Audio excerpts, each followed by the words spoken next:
Di Gias kemarin, Subaru menghadirkan Forester generasi ke-6, dan ini merupakan debut untuk kawasan Asia Tenggara. Dan di generasi baru ini, apa aja sih keistimewaannya? Ini dia.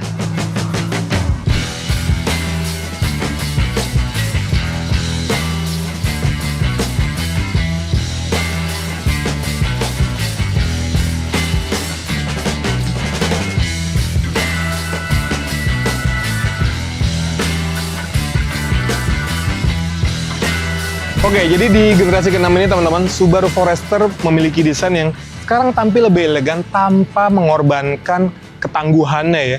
Jadi memang secara tampilan atau fascia depan ini udah berubah total dibandingkan generasi sebelumnya. Dan teman-teman bisa lihat fitur-fitur juga masih sama seperti generasi-generasi sebelumnya. Misalnya kayak lampu ya, ini udah LED.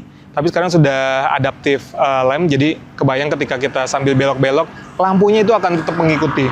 Terus kalau kita belok juga dia tetap ada cornering lamp ya, ini akan membantu pencahayaan ketika melewati ruang yang atau jalanan yang gelap. Lalu di bawahnya tetap ada fog lamp yang semuanya sudah LED. Lalu kalau kita lihat di sini ada kamera, di bagian samping juga ada kamera, di belakang ada kamera karena memang mobil ini sudah support dengan kamera 360. Jadi emang lebih gampang lah ketika kita misalnya parkir di ruang sempit. Di atas itu juga ada kamera stereo, itu yang fungsinya adalah sebagai fitur ADAS-nya ya. Kalau di Subaru namanya fitur EyeSight. Jadi memang dia akan membaca marka jalan misalnya. Karena memang fiturnya dia bisa ada lane keeping, ada adaptive cruise control ya kan. Jadi itulah kamera yang akan membacanya. Lalu kalau kita lihat di sini, ini tetap ada sisi-sisi tough-nya ya, atau tangguhnya, dia tetap pakai over fender sebagai ciri khas memang mobil-mobil SUV-nya si Subaru. Pelak ukuran 18 inci dibalut dengan ban 225 55R18, jadi masih tebel lah untuk si bannya. Nah, untuk spionnya dia beda warna hitam ya, jadi emang kelihatannya lebih stand out, lebih keluar lagi, karena memang dipadu dengan warnanya ini keren banget ya, abu-abu solid gitu. Keren sih warnanya nih. Tapi emang pilihannya juga banyak, ada yang putih, ada yang hijau gelap gitu. Jadi untuk pilihan warna dia cukup lengkap. Akses masuk sudah keyless entry ya. Jadi kita tinggal masukin tangan gitu aja. Tapi begitu kita mau ngunci, tinggal tekan di bagian yang depannya. Di atasnya ini sudah ada roof rail. Panas. Ini fungsi ya. Ini bukan cuma hiasan aja, tapi ini fungsional. Lalu di atapnya ini sudah ada panoramic sunroof yang cukup besar sekarang. Kita geser lagi ke belakang. Ini ada emblem symmetrical all-wheel drive ya. Karena memang ya salah satu ciri khas dari mobil-mobil Subaru adalah dia secara lahiriah sudah berpenggerak all-wheel drive. Kecuali ya kayak BRZ itu kan memang air-wheel drive ya. Nah, ini yang baru juga. Sekarang dia sudah pakai kick sensor untuk buka si bagasinya. Jadi emang secara akses lebih gampang ya. Nah, ini untuk kapasitas bagasinya bisa muat sampai 512 liter. Dan kalau kita butuh bagasi yang lebih luas, akomodasi yang lebih lebar lagi, kita bisa melipat jok baris keduanya, tapi tanpa harus ngangkat-ngangkat tuas yang ada di joknya itu. Jadi gampang banget. Ini secara elektris ya. Kita tinggal tarik aja tuasnya. Langsung deh, satu lagi. Set. Tuh, jadi rata lantai, konfigurasinya 40-60, sehingga ketika misalnya bawa barang yang nggak terlalu banyak, salah satu joknya masih bisa tegak untuk orang duduk di bagian situ. Dan ini nggak cuma untuk bukanya aja, tapi untuk nutupnya juga dia bisa. Hap. Hey. Ngambek dia. Tapi sebetulnya untuk buka dan tutup juga bisa pakai sensor kaki. Nah, untuk bensinnya ya, jadi dia ronnya 95 ke atas ya. Di sini ada harus 95 ke atas, dan ini ada E5 E10, iya kan. Jadi emang lagi ramai kan di sini ya, bahan bakar yang dicampur etanol. Tapi kalau misalnya di mobil-mobil modern kayak gini, sebetulnya dia sudah support. Bahkan di sini juga udah disebutin dia E5 bisa, E10 bisa, ya artinya dia bisa kandungan etanol 5% atau 10% yang bikin emisi gas buangnya jadi lebih baik lagi. Bang, apa nih? MotoGP aja tahun 2024 kemarin udah menggunakan etanol 40%, Bang. Yes, betul banget. Jadi dari 2024 kemarin bahan bakar MotoGP itu udah 40% etanol ya. Dan nanti di 2027 dia juga harus 100% biofuel, ya kan? Nah, di motor balapnya udah pakai. Oke, sekarang kita di belakang ya. Sebenarnya saya pengen nunjukin ada beberapa aksen gitu ya di mobil ini karena memang sesuai namanya Forester ya kan, mobil yang memang untuk berpetualang gitu kan.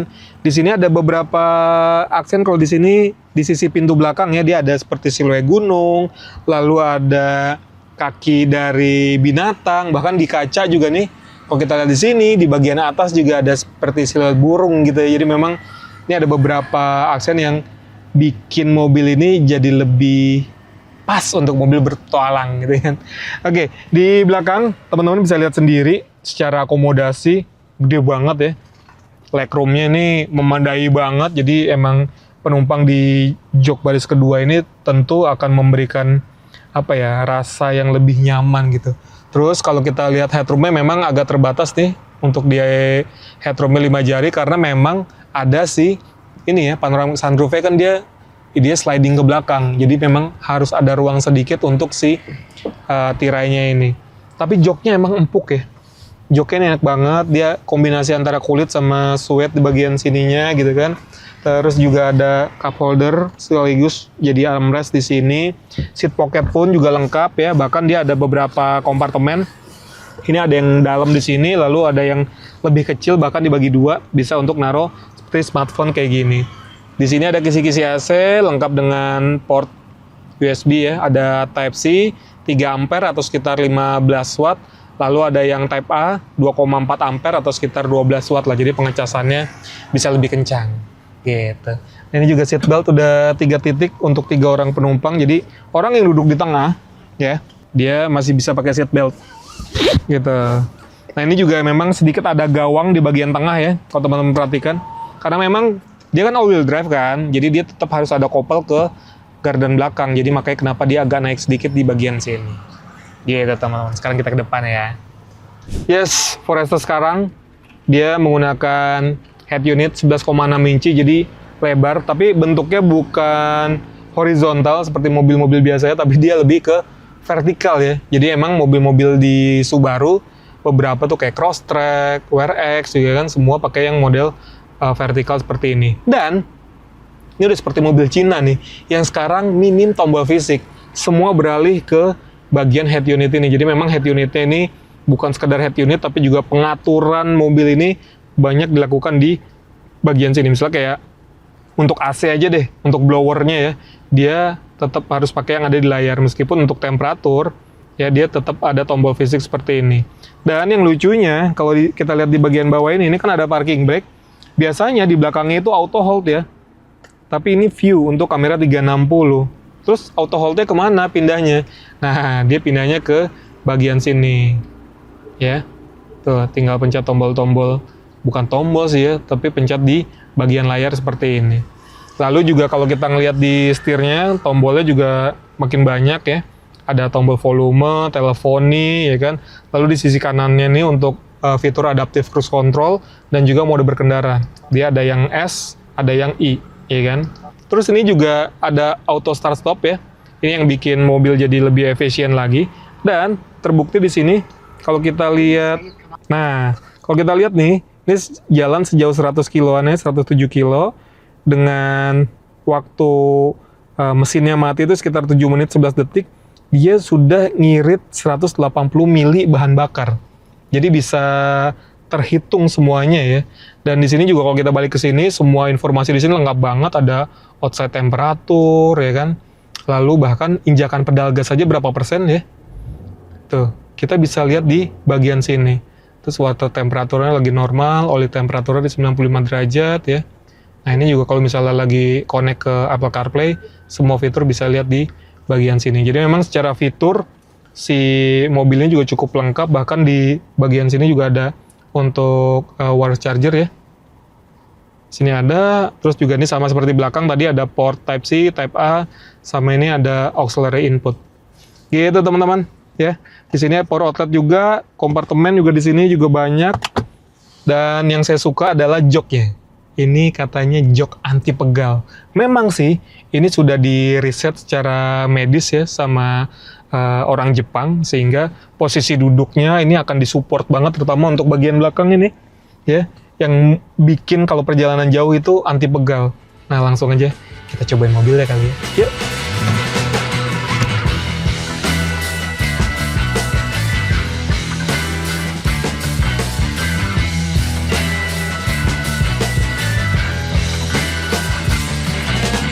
Nah, yang saya suka dari Subaru Forester ini adalah pilar A-nya kecil ya, sehingga visibilitas kita di jalan ketika misalnya mau belok gitu, enak banget. Apalagi ada kaca kecil di bagian sini ya, sehingga kita bisa ngeliat tuh misalnya ada objek apa yang nggak kelihatan gitu ya. Ya apalagi kalau mau parkir, kita dimudahkan banget sama kamera 360 ya, tinggal pencet aja di sini. Tuh, di sini juga kanan kirinya bisa dicek kayak kan. Ini misalnya got-nya gitu jauh nggak dari sisi ban gitu, jadi enak banget. Dan kalau ngomongin soal bantingan suspensi, ini adalah hal yang paling saya suka di Forester generasi ke-6 ini. Karena apa? Karena bantingan suspensinya itu enak banget ya, lembut banget, sehingga ketika misalnya kita ketemu dengan jalan yang bumpy atau bergelombang, lalu kena ya lubang-lubang kecil itu, bantingannya empuk. Apalagi misalnya kita habis lewatin posisi tidur gitu ya. Itu enak banget tuh, ayunannya empuk. Tapi di satu sisi, dia tidak mengorbankan handlingnya. Artinya ketika misalnya kita manuver dengan kecepatan yang tinggi, ini masih enak banget ya. Body roll-nya minim. Tuh. Enak banget, masih nurut banget mobilnya. Karena apa? Ya karena ini memang sudah menggunakan Subaru Global Platform ya. Udah gitu juga memang dia menggunakan mesin boxer yang secara alamiah. Dia kan gerak pistonnya kan ke kanan kiri ya, sehingga lebih balance gitu dibandingkan misalnya dengan mesin inline 4 atau V6 apalagi gitu kan. Dan memang posisi mesinnya itu juga dia lebih rendah, sehingga center of gravity-nya itu lebih rendah ya, yang bikin body roll dari mobil ini jadi minim. Betul bahwa ini adalah SUV tinggi dengan ground clearance sampai 220 mm, ya, tapi body roll-nya asik banget, minim banget ketika diajak manuver. Dan di mobil ini dia kan menggunakan mesin FB25 ya, kapasitasnya 2498 cc, tenaganya 185 dk dengan torsi 247 Nm. Memang dia nggak yang istimewa ya kalau dibandingkan sama rival-rivalnya, apalagi dibandingkan sama mobil-mobil medium SUV yang sudah hybrid ya, sebut saja CR-V sama X-Trail e-Power, yang memang secara alamiah motor listriknya itu kan punya torsi yang besar, sehingga ketika kita akselerasi itu pasti akan lebih enak. Makanya kalau di mobil ini memang klaimnya kan untuk akselerasi dari 0 ke 100 itu di 10,3 detik ya. Jadi memang jauh dibandingkan sama medium SUV lainnya. Pun begitu dengan konsumsi bahan bakarnya, kami sudah coba di kecepatan rata-rata 22 km per jam. Di mobil ini hanya mendapatkan 9,5 liter per 100 km ya. Artinya kalau kita bagi itu jadi 10,5 km per liter. Jadi memang ya karena ini mobil secara teknologi ya hanya boxer saja, memang ditambah dengan fitur idling stop gitu ya, dan idling stopnya juga bisa terukur. Misalnya kita sekarang dengan jarak 100 km, ini ketika idling stopnya itu saya sudah aktif selama 7 menit 11 detik dengan efisiensi bahan bakar sampai 180 mili ya. Artinya ya ini kita bisa ngirit bahan bakar segitu banyak. Ya 180 mili emang nggak banyak sih ya, tapi ya setidaknya dia punya teknologi yang bikin mesin ini bisa lebih efisien. Tapi ya kan memang secara naturalnya si Subaru Forester ini udah symmetrical all-wheel drive ya, sehingga dia punya penyaluran tenaga ke semua roda yang bikin emang secara efisiensi pasti akan lebih boros kalau dibandingkan misalnya di mobil-mobil yang dengan front wheel drive aja gitu. Apalagi dibandingkan sama teknologi hybrid gitu kan, wah udah pasti jauh banget, karena memang mobil-mobil yang teknologi hybrid itu bisa di atas 20 km per liter ya untuk konsumsi bahan bakarnya. Tapi mungkin Forester cocok buat orang-orang yang suka berpetualang, karena memang dia secara lahiriah sudah all-wheel drive, dan mode berkendaranya pun di sini ada X mode-nya ya. Kita bisa pilih ada snow dirt, ada normal, atau ada deep snow dan mud ya. Artinya ada 3 pilihan itu untuk menyalurkan torsinya ke semua roda, sehingga tinggal sesuaikan aja sama kebutuhan. Lalu kalau mode berkendara, di sini ada S sama I ya. Jadi kalau itu intelligent, kita bisa lebih yang efisien, tapi kalau butuh yang lebih responsif, kita bisa pakai mode S di sini. Memang beda banget ketika kita coel-coel dikit aja si pedal akselerasinya ya. Ini lebih responsif rasanya. Begitu ditambah ini ada pedal shift ya. Betul bahwa dia menggunakan transmisi CVT, tapi tetap ada mode manualnya lah. Dia pakai pedal shift di sini ada, atau di tuas transmisi nih ya. Di sini juga ada untuk mode manualnya. Gitu. Tapi dia cuma untuk mode manualnya aja di sini, tapi untuk perpindahan giginya tetap harus ada di pedal shift sini. Gitu teman-teman. Dan kemarin juga saya sempat kayak sedikit terganggu lah dengan fitur dari driver monitoring system. Karena ketika kita meleng dikit aja dia perhatian banget ya. Misalnya kita meleng kayak gini nih. Ya, nanti lama-lama dia pasti akan ngasih tahu kita, hey, stay alert gitu. Atau misalnya fokus gitu kan. Nah, keep eyes on road. Tuh, dia udah ngasih tahu aja, matanya tetap ke jalan gitu kan.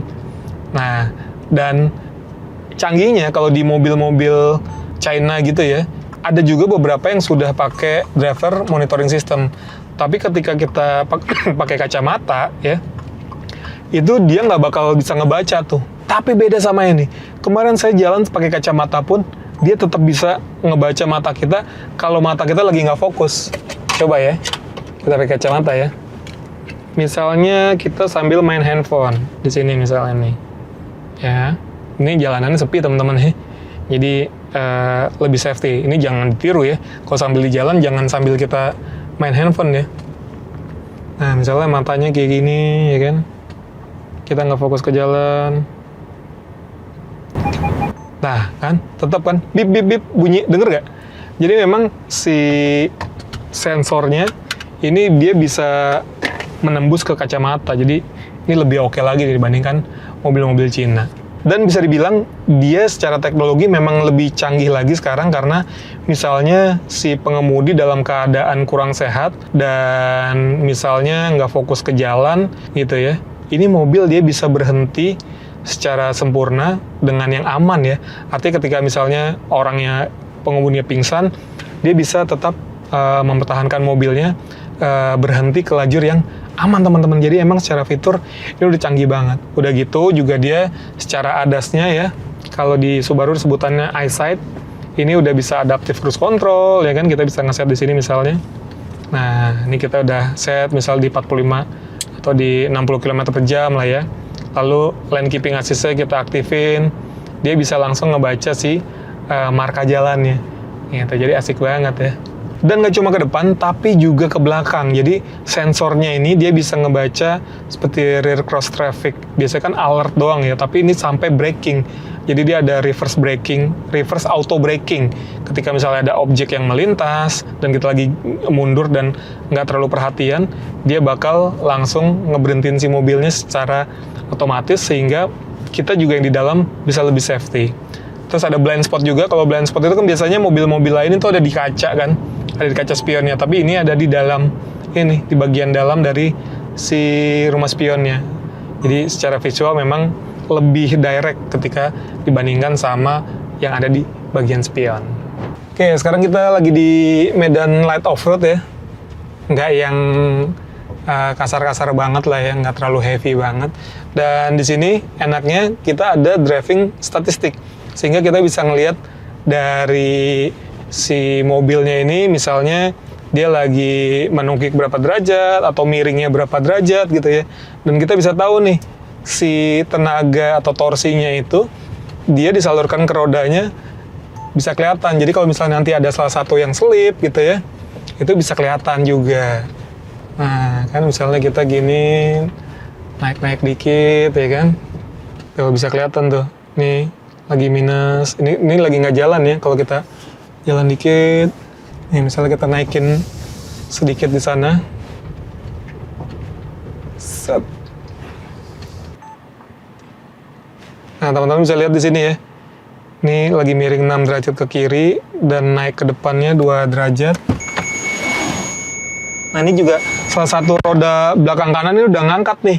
Ini bisa kelihatan juga, tapi dia bisa tetap jalan.